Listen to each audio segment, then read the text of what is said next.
안녕하십니까. 박상TV 박상입니다. 오늘은 1강 스프링클러 종류에 이어서 수원의 양에 대해서 강의를 드리겠습니다. 수원 물은 소방물입니다. 소방을 위한 물은 얼마나 지하에 저장을 해야 되느냐, 요 내용인데요. 이건 좋지 않습니다. 여기에 물을 얼마나 저장해야 되느냐, 요 기준을 지금부터 설명드리는데, 여기 이 그림은 이 밑에로 이렇게 돼 있습니다만은 여기 모타예요. 모타에서 배관에서 했는데, 실은 이렇게 돼 있는 데는 거의 없어요. 이렇게 돼 있습니다. 거의 이 지하라고 가정을 하면은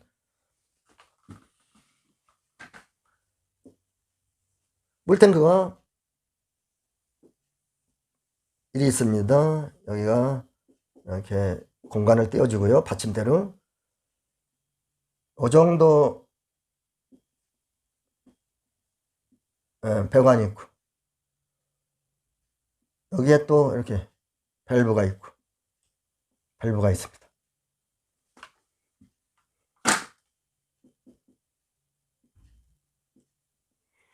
이렇게 저런 저수조가 아니고 사실 거의 99% 지금 1이 되어 있습니다. 이 지하를 이렇게 그리겠습니다. 이런 지하에. 요것은 물이 이렇게 있는데 이렇게 물이 차 있습니다. 요 밸브는 모타를 지나서 세대 사용하는 물, 급수물. 요것은 모타를 지나 가지고 모타가 여기 소방으로 사용할 수 있는 물, 구분되어 있습니다. 조금 전에 제가 수원의 양을 알려드릴 텐데, 이 수원이라는 것은 어떠한 소방시설이 설치가 되면은 최소한 지하의 물은 요 정도는 확보해야 된다는 그런 수원입니다. 이것이. 이 그림을 다시 보시면 이 세대에서 물을 많이 써서 여기까지가 되면은 더 이상 공급을 못 합니다. 왜? 물이 토출이 안 됩니다. 여기가 끝이니까. 그러면 소방은 아직까지 물이 있으니까 계속 사용할 수 있어요. 계속. 언제까지? 물이 이렇게 될 때까지. 여기 입구에 요 가운데 이렇게까지. 요 세대로 들어가는 요 물은 여기서 여기까지 사용할 수 있는 물입니다. 요 물이고, 소방에서 쓸 수 있는 물은 화재 시에 만약 여기까지 물이 차 있다면 여기서부터 여기까지 다 쓸 수 있어요. 왜? 밸브가 요가 있기 때문에. 그런데 소방에서 수원의 양이라는 것은 기준은 여기서부터 여기까지 요 기준을 얘기합니다. 왜? 요것만이 소방에서 쓸 수 있는 거니까요. 요 물만이. 만약에 요랬을 때 화재가 났다면, 여기 왔을 때 화재가 났다면은 요 물만 사용할 수 있어요. 요 물은 최소 얼마를 지하에 확보해야 되느냐를 지금부터 배워보도록 하겠습니다.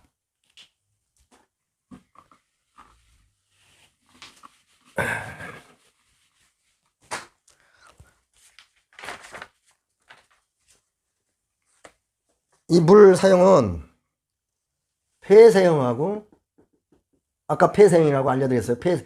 스프링클러는 거의 폐쇄형이고, 개방형, 일제살수식이라고 했습니다. 개방형은 스프링클러 헤드가 막혀있지 않고 즉각 물이 쏟아질 수 있는 것. 폐쇄형은 화재 시 스프링클러 헤드가 녹아야 살수가 될 수 있는 것. 이 두 가지로 나눠서 살펴보도록 하겠습니다.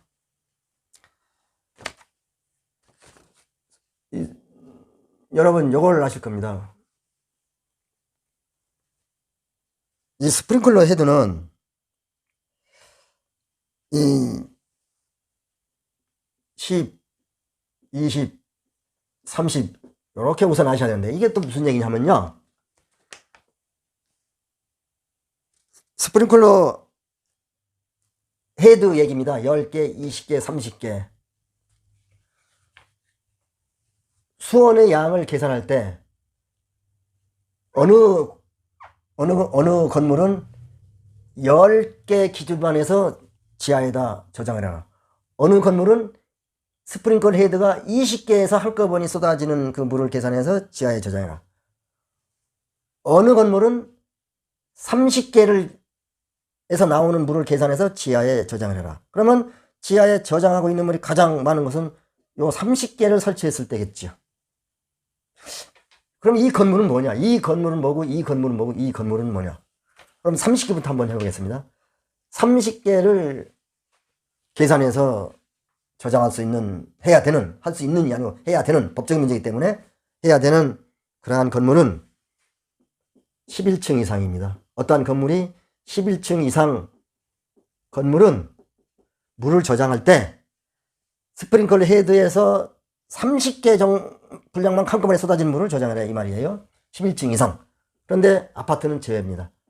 아파트는 15층, 20층, 30층이라 해도 여기에 이 공식에 적용받지 않습니다. 아파트 제외. 특수가연물. 특수가연물 공장이나 창고. 특수가연물을 제작하는 공장이라든지 만드는, 또 그러한 특수가연물을 보관하는 창고라든지 이러한 뒤에 스프링클러 설비를 설치할 때 물을 30개 기준에서 저장하는 얘기입니다. 그 다음에 지하가. 우리 지하가를 여러분들 종로 상가라든지 그런 데 지하를 가면은 지하가가 많습니다. 지금 강남에도 지하가 지하에 있는 어떠한 그 상가라든지 이러한 많이 있죠. 여기에 설치할 때도 30개를 기준해서 물을 확보하는 겁니다. 지하 역사. 지하 역사 많습니다. 엄청나게 많아요, 우리나라. 전철역도 역사입니다. 지하에 다 있습니다.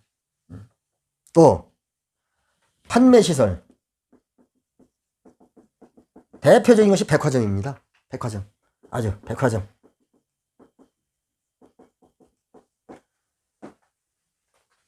또 한 군데가 있는데 복합건축물이라고 해가지고 복합건축물. 무슨 뜻이냐면요, 예를 들어서 4층짜리 건물이 있다고 가정을 해요. 근데 2층은 뭐 예를 들어서 근린생활이라고 뭐 각종 사무실이 있고, 또 3층에는 뭐 은행 이런 거 있고, 4층에도 뭐 어떠한 다른 게 있고, 1층에 마트가 있다고 가정을 하면 1층에 마트, 요런 거 보고, 요런 때 이런 복합 건축물. 1층에 마트가 아니고 또 다른 뭐 이렇게 부동산이라든지 이런 것만 들어오는 그런 복합 건축물은 해당이 안 되고, 어느 층에 한 층에 이러한 판매 시설이 있는 그러한 복합 건축물도 대상이 됩니다. 그럼 이거는 여러분 필히 암기를 하셔야 됩니다. 11층 이상 아파트 제외. 특수가연물을 제작하는 공장이나 창고, 지하 역사, 판매시설, 대표적인 것이 백화점, 복합건축물, 판매시설이 있는 복합건축물. 이런 때는 스프링클러 헤드가 한꺼번에 동작이 될 수 있는 양을 기준해서 지하에다가 물을 저장하는 겁니다. 그럼 또 저기 10개 기준은 또 무엇이냐 하면은 아파트 또는 헤드 부창 높이가 8m 미만. 무슨 얘기냐 하면요, 바닥이 있습니다. 바닥. 천장이 있어요.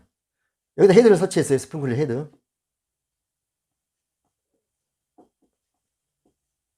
요 헤드와 요 사이가 8m 미만일 시는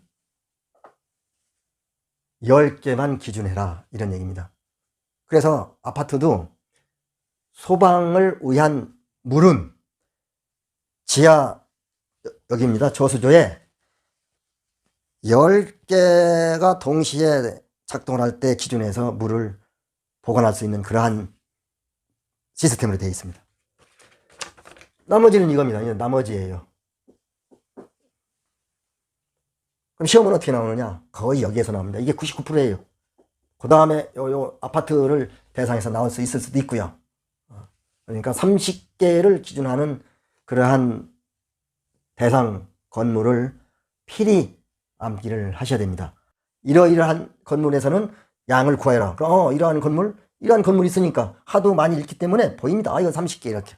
그러나 이거 쓰라고 나오는 건 없습니다. 이렇게 됐는데 지금 폐쇄형을 기준해서 말씀드리는 겁니다. 그러면 그 얼마를 도대체 그 양은 또 얼마냐 이렇게 했는데 그러면 양이 나와야 됩니다. 양 얼마만큼이냐. 그럼 지금부터 계산하는 방식을 말씀드릴게요.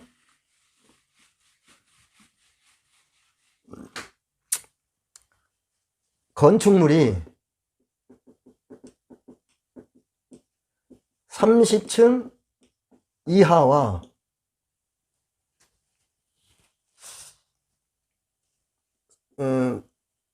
민만 30층 이하 또 30층 초과 49층 이하. 다시 정정했습니다. 30층 미만이에요. 30층 이상 여기는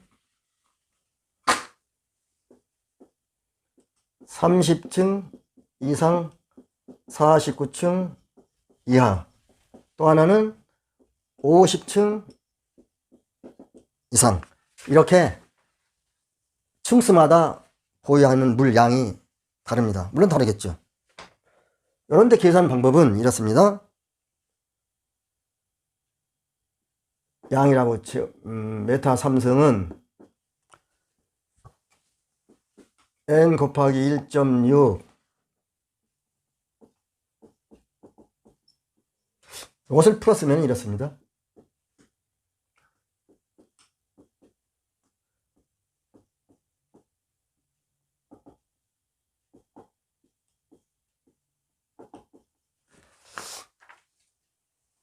n 이것은 아까 우리가 말한 10개, 20개, 30개 중에 하나입니다.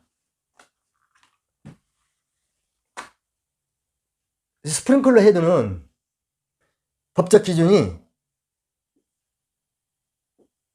80m 민 1분에 80m 이상이 나와야 됩니다. 그래서 이걸 썼습니다. 여기다가.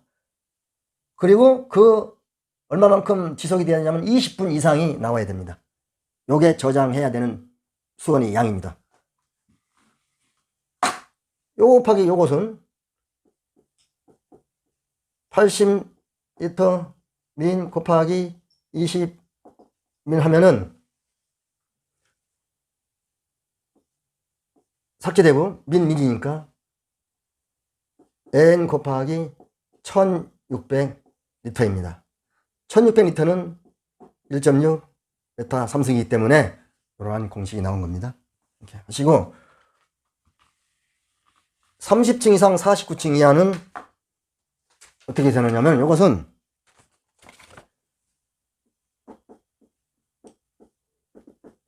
n 곱하기 3.2 이상.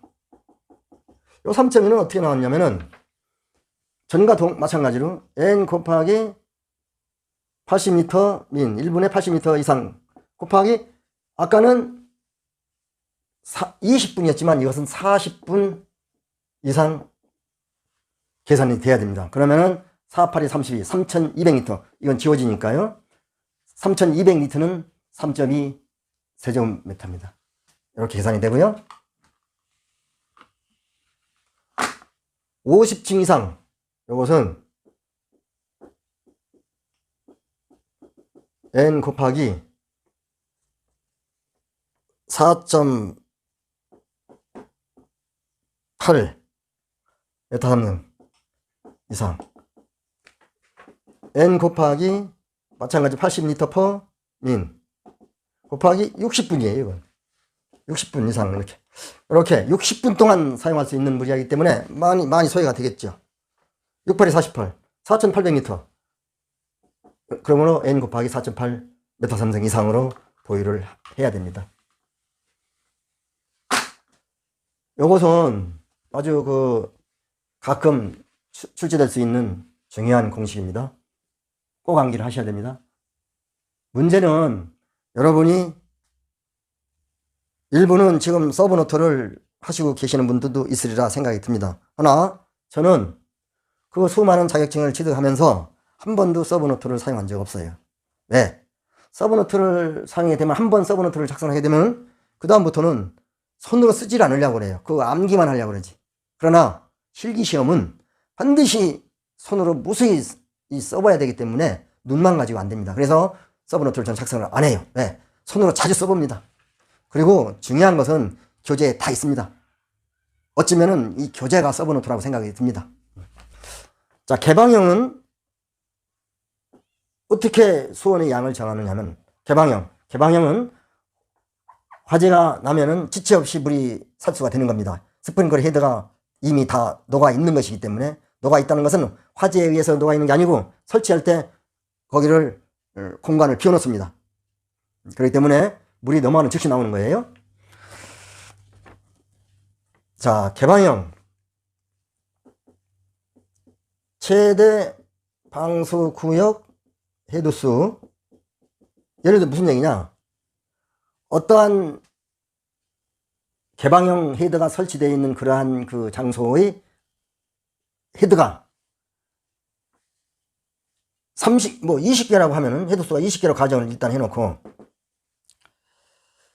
헤드수, 정정하겠습니다. 30개 이하라고 한번 하겠습니다. 20개가 아니고 헤드수가 30개 이하일 때, 30개 이하. 예를 들어서 어떠한 방수구역, 물이 쏟아지는 구역이 방수구역입니다. 거기에 천장에 헤드가 27개가 되어 있다. 30개 이하겠죠? 그러면 양은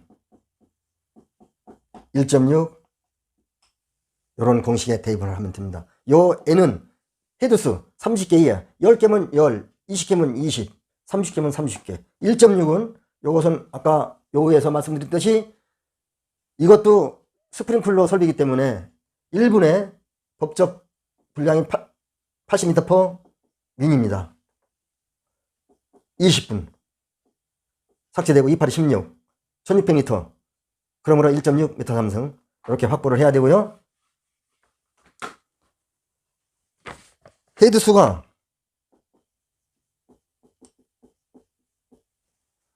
30개를 초과하고 50개 이하일 때, 요런 때는요, 여러분 그런 현장에서 이걸 보셨으면 좋은데 우리가 현장에 볼 시간이 사실 없습니다. 요런 때 양, 얼마를 해야 되느냐 한번 들어보세요. 한번. 양은 또 Q 메타 3승 퍼 민 곱하기 20분. 이건 도대체 무슨 얘기냐? 이거 처음 나오는 이런 공식이지 않습니까? 요 표시는 우리가 현장에서 모타를 설 때 그 모타 그 명판에 써 있는 게 있습니다. 대표 P, H, Q 요렇게 기재되어 있는, 이것은 반드시 기재되어 있어요. 이렇게 압력이라든지 양정, 이 모타는 몇 미터까지 올라갈 수 있는 그러한 모타인지, 또 얼마의 물이 토출이 되는지, 여기에 보면은 메타 삼성 민 해가지고 예를 들어서 100이면 100, 150이면 150 수치가 써 있어요. 그 명판에. 그 명판의 수치를 120이라면 120 곱하기 이렇게 쓰면은 되는 겁니다.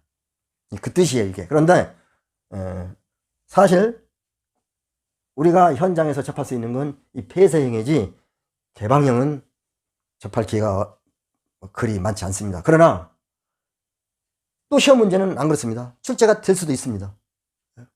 아니 우리 요 폐쇄형 수원의 양을 계산하는 방법, 개방형의 수원의 양을 계산하는 방법을 필히 암기를 하셔야 됩니다. 먼저 말씀드린 대로 스프링클러 종류는 5가지인데 그 5가지 중에 습식과 준비작동식, 이게 제가 일부러 안 지웠는데 요놈과 요놈은 여러분이 처음부터 시작해서 그림을 그리실 줄 알아야 됩니다. 그림을 그려라, 또는 그림 그려놓고 요것은 뭐고 요것은 뭐다 이름을 써놓으라, 이러한 경우가 종종 있습니다. 그래서 몇 번 그리시다 보면 이렇게 그리는 게 아닙니다. 정확히 나오는 게 있어요. 이것은 제가 대충 물의 흐름만 그렸을 뿐이지 그 시험하고는 전혀 무관한 겁니다. 여러분들을 이해시키기 위해서 제가 임시로 그린 거예요. 다음에는 또 우리가 스프링클러 종류, 수원의 양 많이 있습니다. 이러한 것이. 그것을 순서대로 몇 개를 더 하고 반대로 돌아가서 옥내소화전, 원래 옥내소화전부터 해야 되는데 순서가 그렇습니다. 그러나 이 실기는 꼭 이렇게 뭐를 먼저 해야 되고 그 다음에 그걸 기초로 해서 이걸 해야 되고 하는 그런 것이 과히 적용이 안 됩니다. 해서 다음에 스프링클러 끝나고 옥내소화전 끝나고 소화설비 중에서 또 이산화탄소 포화설비, 즉 수계와 가스계를 끝난 다음에 재연설비를 끝난 다음에 유체역학으로 넘어가는 겁니다. 유체역학은 어느 정도 이러한 것을 자꾸 얘기를 한 다음에 하게 되면은 어느 정도 좀 쉬워요. 근데 처음부터 유체역학을 하게 되면은 여러분들 머리가 막 혼란스러워서 짜증납니다. 그러다 유체역학을 끝나면 다시 스프링클러가 중요한 거니까, 우리가 수계 소화 설비 중에서 가장 중요한 것은 이 스프링클러 설비입니다. 그러므로 이것도 시험에 자주 출제가 될 수도 있고요. 여러분 좀 어려우셔도 계속 따라오시면 좋은 결과가 있을 거라고 확신합니다. 오늘은 이상 여기서 마치겠습니다. 감사합니다.